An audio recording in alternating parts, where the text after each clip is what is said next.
You don't need a six-figure salary to feel financially secure. You just need awareness. Because half of the time we're not actually broke, we're just blinded and we can't see the wood from the trees. Or maybe you're just ignoring your bank account altogether because you're afraid of what you're going to see. So I'm going to go through the top tips to understand, are you actually broke or are you just not paying attention? Number one is the real reason as to why we feel broke. So you may be saying things like, I just don't know where my money went, I'm living paycheck to paycheck, I feel really anxious when I look at my bank account. But oftentimes broke isn't a lack of income, it's a lack of visibility. So if you're not looking at where your money is going, of course it's going to be kind of stressful, to be honest, because of course your money just disappears without having a job for each pound that you have. So even if you've got a really decent salary and you're working really hard, you may feel incredibly poor. And that's because you're not budgeting. And I know people don't want to listen about budgeting, they find it incredibly boring, right?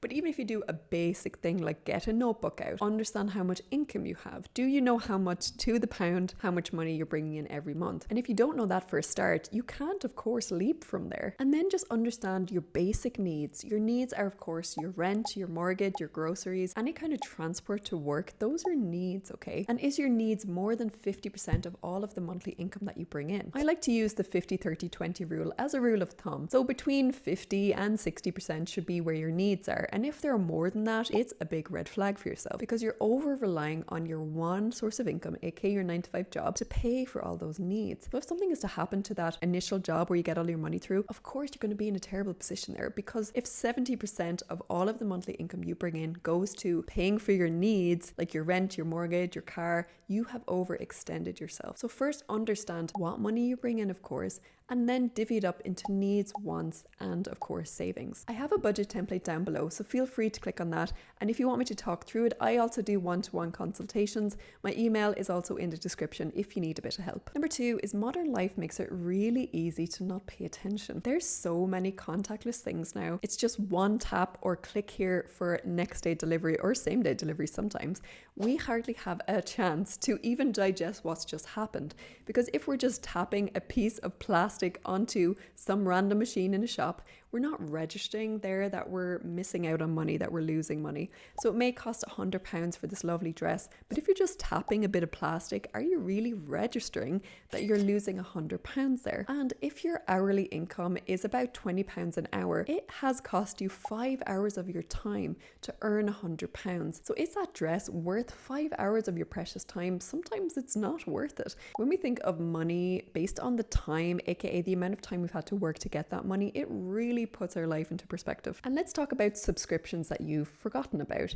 If it's the gym, let's say you spend even a small amount like £30 a month on a gym. Because it's so small, you may not even go there at all or use it, but that's still £30 that's leaking from your bank account every goddamn month. And if you don't cancel it, that can lead up to hundreds, if not thousands, if you leave it going for years, which I've known people who've done that. Or even things like Amazon Prime, Netflix, Disney Plus, Paramount. There's so many subscriptions now. How many do you guys have right now? If you look at your bank account, what are you paying for? Do you need all of them? Probably not. Also, let's talk about buy now, pay later. This is of course a little bit of a trap. By a lot of retailers use this. If you go online now, most online shops will have Klarna or ClearPay or something called PayPal later, which I've even just recently discovered. So they try and split your cost over different payments. So let's say that £100 dress, they might say, hey, you just pay it in 2 installments of £50 each, or it might be 3 installments of £25 each. So when you think, oh hey, £25, I can afford £25, but then you're not really thinking of the bigger picture. But if you've got 3 buy now, pay laters, yes, you may just be paying £20 or £30, you know, each up front or whatever, but the total cost of that can be hundreds of pounds because you're just spreading that cost over the long term, and you're just delaying your brokenness. If you can't afford something, step away from credit cards, step away from buy now, pay later, because if you can't afford it, you shouldn't be buying it in the first place. Amen. And of course, there's the social media pressures of the world. We all think we're immune to it, and we all think, yeah, we know when we're being tricked online and when we're not. But the fact is, sometimes we're just not aware of it. If it's an influencer who says she has a great skincare routine and her skin is glorious, right? And she's promoting a £50 cream online, you automatically think, if I buy that cream, I'll have skin like hers. Amazing, I'm gonna buy it. But in reality, she could be getting hundreds of pounds worth of facial. She could be really eating healthily and organically and looking after her skin with lots of liquid and water, okay? She might be doing all the other things that she's not telling you about, but she is flogging this, you know, expensive cream. So if you're trying to emulate like rich influencers influencers or emulate certain celebrities' lifestyle, you have to bring yourself back down to earth. Yes, it's great to have a goal to have wealth, but if you're spending all your money on expensive products and luxury brands, you're never going to get to that millionaire status, because oftentimes these luxury brands are aimed at middle class people. It's different if you're buying a Louis Vuitton handbag because you've saved up for it for months and years and it's your dream thing. Then cool, if you have money for it, go and pay for it if that's your dream. I wouldn't do that, but whatever you want to do, it's your life, right? However, if you're putting these bags and luxury items on credit cards, or it means you have to honestly eat ramen for the rest of the month because you haven't been able to afford your basic needs, you do have to adjust your lifestyle there, because you're trying to live above your means and you want to have a healthy lifestyle and not scrimp on things like healthy meals and healthy food for yourself just to get a luxury item to post on Instagram. Number 3 is the hidden cost of being on autopilot. So not paying attention can of course cost you money, of course, but your peace of mind and control. Because if every month feels like damage control and you feel like you're now leaking into just being paycheck to paycheck and not being able to save anything, you're really doing yourself a massive disservice there. You work really hard for your money and you feel like you're just going backwards and feeling very poor. But if you've forgotten about 15 different automatic payments coming out for stuff that you don't even use, then you really have to check your lifestyle. Especially if you've got late fees here, credit card debt here, and you've got 3 Amazon orders coming tomorrow the next day. Understand where your money is going, cancel direct debit, cancel automatic payments that aren't serving you. If you use half of them, cool, deadly, amazing. And if you can afford it, amazing, even better, right? But if you've got loads of automatic payments coming out for tiny subscriptions like £5 here, £10 here, £12 there, they of course all add up over time. Number 4 is you don't need a perfect budget, you just need awareness. So how about you try this? Spend 15 minutes just this week and understand your money ins and outs. You can group them into needs, wants, and savings. So let's say your last regular month, okay? If you go through your bank statement and understand how much have I paid for all of the needs in my life, the loan repayments, that is a need because you need to pay those so you don't default or have late fees. And your wants category, do you know off the top of your head how much you spent on eating out last month? If you don't know, then you're falling into this trap of losing money and thinking that you're poor, but you could have been spending way more than you actually realize on cafes, on takeaways, on sushi restaurants. Understand where your money goes, and then of course you can work from there and try and improve upon it in the next month. There will most likely be a lot of surprises when you go through your bank statement. Even someone who is so aware of spending and money and budgeting, there is often a surprise to be like, I only budgeted to spend £50 on cafes, but I actually spent £100 on cafes. Sometimes we think the little purchases don't add up to much, but they do over time, especially if you live in an expensive city like London. Sometimes you try and budget, okay, I'm going to go to a cafe twice a week and it's going to cost me £3. However, if you go to a new cafe and they charge you £4.20 for a tea, and then you feel like you have to buy another £4.20 tea because you're not finished your work and you need to,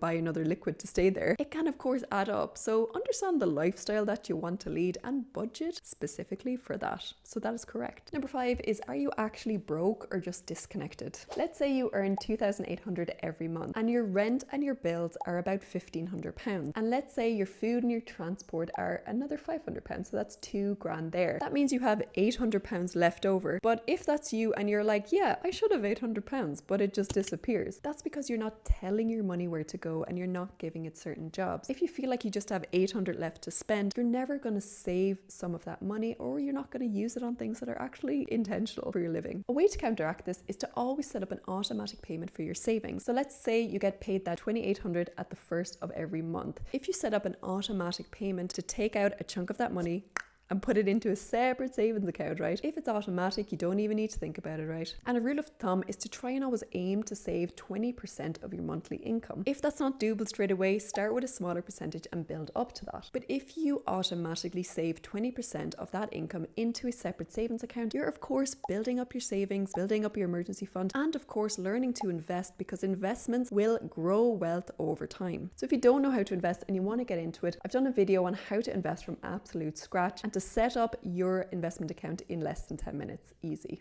So you might not be broke, you might just be disconnected, discouraged, and a little bit freaked out to open your bank account statements. But the good news is a step towards this is a step towards financial freedom. If you understand where your money goes, you can of course change your habits. And it doesn't mean you have to be an absolute cheapskate, but to spend that money in a better way. If you love travel, maybe save up money to go to Bali, hello, amazing. Or if you want to retire early, you can set up investments and let them grow over time with compound interest, so that you can retire early and not have to work in the job that you hate. So money can be used as a tool, of course, to live the life that you want. It's not about being a cheapskate and buying the cheapest thing that we find, okay? But it's about being more intentional with our spending and doing ourselves a bit of a service here and looking after ourselves, looking after our health, looking after our wealth, and of course, having less stuff cluttering our house. Amazing. So let me know down below, what was one subscription you totally forgot about and only realized you were paying it because you watched this video? I'm going to pop this video here because I feel like it's going to really help you guys on your money journey. And if you found this video hopefully helpful, if you could subscribe, that would really help the channel out, and I appreciate all the support you guys have been giving me. But I'll see you soon for the next video.